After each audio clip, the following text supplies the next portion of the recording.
Welcome back once again to another edition of Reliving Old Reviews as a Useless Tool of Confusion. This is the show where we look at an old review. These don't take long, although this is going to be a long one because we've got a long review by Lester Bangs to look at here. So what we do with this show is look at an old period review of an album or a band that is going to become bigger. The importance of this album is going to be a bigger deal than what it was at the time. We see how confused the writer is at the time by what they're hearing. Maybe it's groundbreaking music, maybe it's not.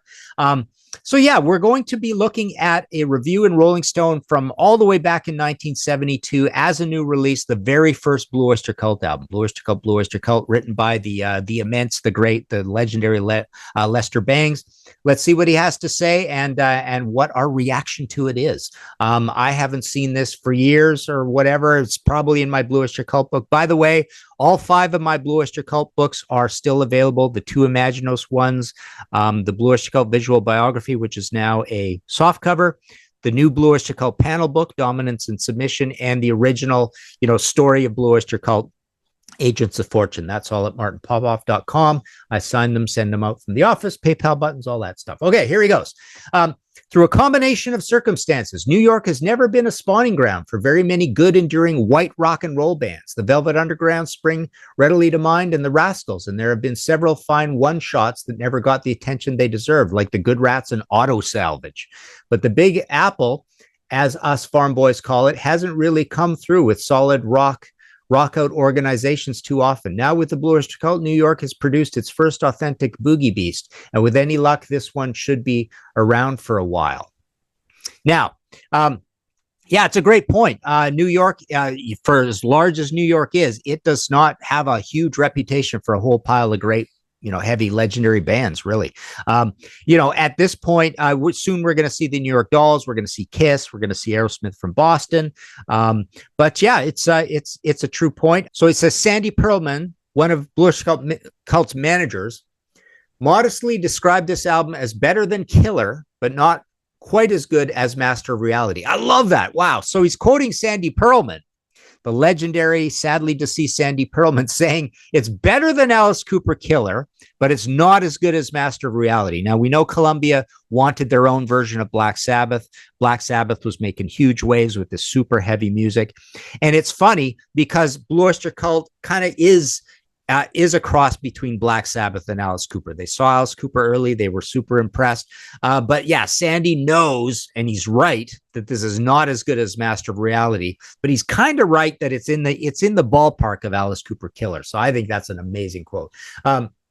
Now he goes, while I can't honestly say that they have yet attained the degree of maniacal control held by either Alice or Black Sabbath, they do have the formula down better than most bands in recent memory. And not only that, but at times they sound a lot like the Music Machine of Talk Talk and One Black Glove on each member's pick hand fame, not to mention the whole 1965-67 acid fuzz tone feedback freakout genre, which means in front that they have achieved a highly delicate synthesis, uniting the noise, which some of us old farts of 23 grew up on and loved, with the Zeppelin Sabbath Grand Funk juggernaut rock, which many of us have had so much trouble with, and which, in quotes, the kids, of course, thrive on. And that means that the potential audience for a band of this type is very large indeed.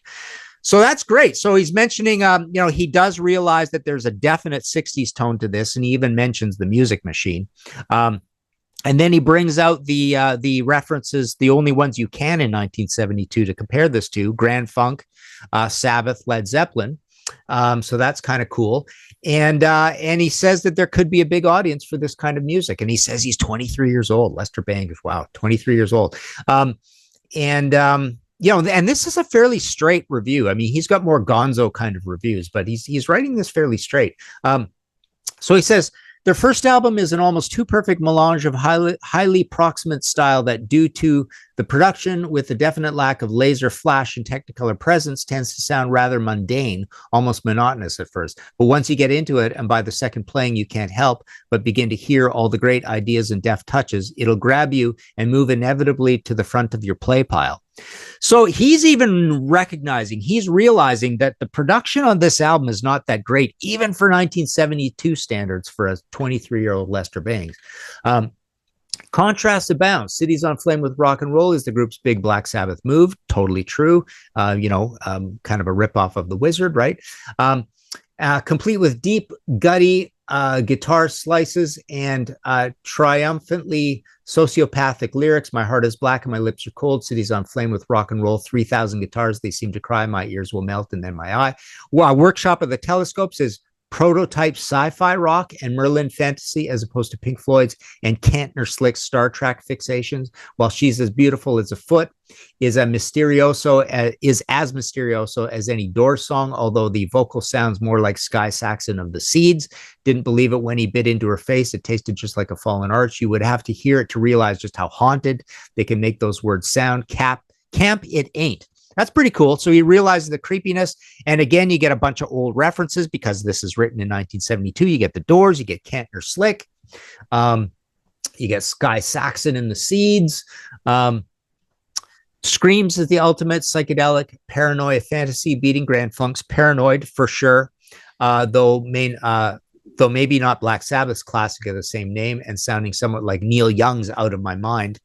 Plasticized and distended by the shadows of night into a quiet schizo rave up. So more old references. The identification with the deranged social rebel originally called for in Norman Mailer's The White Negro continues in Transmaniacon MC. Interesting. A song about Altamont told if from a rather fanciful distance, bikers never say, so clear the road and bully boys, from the Angels' point of view, which I find a refreshing tack, to say the least. And it sounds the most like the Music Machine of anything here. Another reference to the Music Machine. But there are two songs that rise above the rest to become methodical, compressed statements in two different styles that really define what rock and roll is all about. Stairway to the Stars is a modified boogie with MC5 overtones. I totally agree. That's absolutely true. Modified in the sense that you take an old Ford and turn it into a rod about superstar arrogance and loving every minute of it. You can't drive my motor car. You can drive my motor car. It's insured to 30,000. Cool words. Words as on She's as Beautiful as a Foot by one R. Meltzer. Kid writes damn fine lyrics, even if he is a rock critic. So yeah, Richard Meltzer is a rock critic at this time, and he's already involved in Bush Cult lyrics. Then came the last days of May, and everybody's got somebody else's kicks. Probably the first song on the record to leap out and make you realize that something's happening in here. It's a poignant rock and roll ballad utilizing expert guitar work to create the paradoxical exhilaration that comes from the artful sketching of a mighty depressing situation. Wow, this is a long review. The lyrics tell the whole tale. Three good buddies were laughing and smoking in the back of a rented Ford. They couldn't know they were going too far. The sky's bright, the traffic light, and now and then a truck, and they hadn't seen a cop around all day. Brief choral interjection. What luck. They brought everything they needed, bags and scales to weigh the stuff. The driver said the border's just over the bluff. Followed by a quietly ominous guitar solo and the ghastly denouncement. It's a teen tragedy of our time. Of such stuff are great songs made. Yeah, that's great. So Lester's really pointing out how cool the lyric is to Last Days of May. I don't think you should miss this album. It sounds a wee bit too... I don't think you should miss this album. It sounds a wee bit too calculated, and there is the same lack of all-out do-or-die mania, the kind of mania epitomized by the Stooges and Black Pearl at its core. Wow, he's mentioning Black Pearl. Stooges makes sense to mention the Stooges, as I find missing in Alice Cooper and Led Zeppelin, but that probably doesn't really matter too much. Everybody loves being manipulated by Cooper and Zepp, and despite the higher degree of consciousness which belies adolescent urgency in its purest form, the Rushes are just about as gratifying. And the Bluish Occult does possess and understand the sound in caps, upper, lower, as we've known and loved it. It's as beautiful as a foot. Very cool review. Gets it right, says some really cool things about it and great comparisons, lots of comparisons with older bands, which really makes sense here because Bluish Occult is this weird combination of the 60s with only a little bit of the 70s, really, by 1972. It's a pretty dated album for 1972. There you go. Let us know what you think in the comments below. We've got a Ko-Fi, we've got merch, all that stuff. Hit subscribe, like. We're trying to get to 10,000 subscribers at this point. I think we're just almost there as we speak here. What is the date here? It's October 11th, 2024.